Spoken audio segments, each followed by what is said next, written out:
ওমর রাদিয়াল্লাহু তাআলা আনহু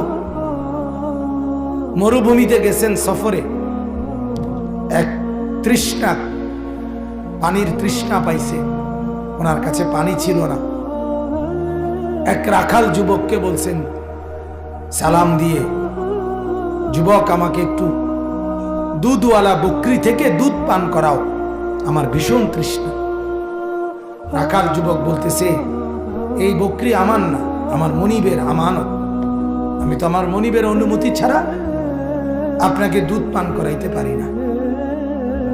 হযরত ওমর বললেন, বুঝলেন সে মজবুত ইমানদার, তো বললেন যে কাজ করো, পরীক্ষা করার জন্য একটা দুধওয়ালা বকরি আমার কাছে বিক্রি করে দাও, বিনিময়ে তুমি কিছু টাকা পাইবা, আমি দুধওয়ালা একটা বকরি পাবো, আমার দুধের তৃষ্ণা মিটবে, পানির তৃষ্ণা। আর তোমার মনিবকে গিয়ে বলবা এতগুলো বকরি চড়াইতে গিয়ে একটা বকরি হারায় ফেলছি, কোথায় না কোথায় চলে গেছে, স্বাভাবিক হতেই পারে, 200-500 বকরি চড়াইলে একটা হারাইতে পারে কিনা, তোমার মনিব কিছুই মনে করবে না।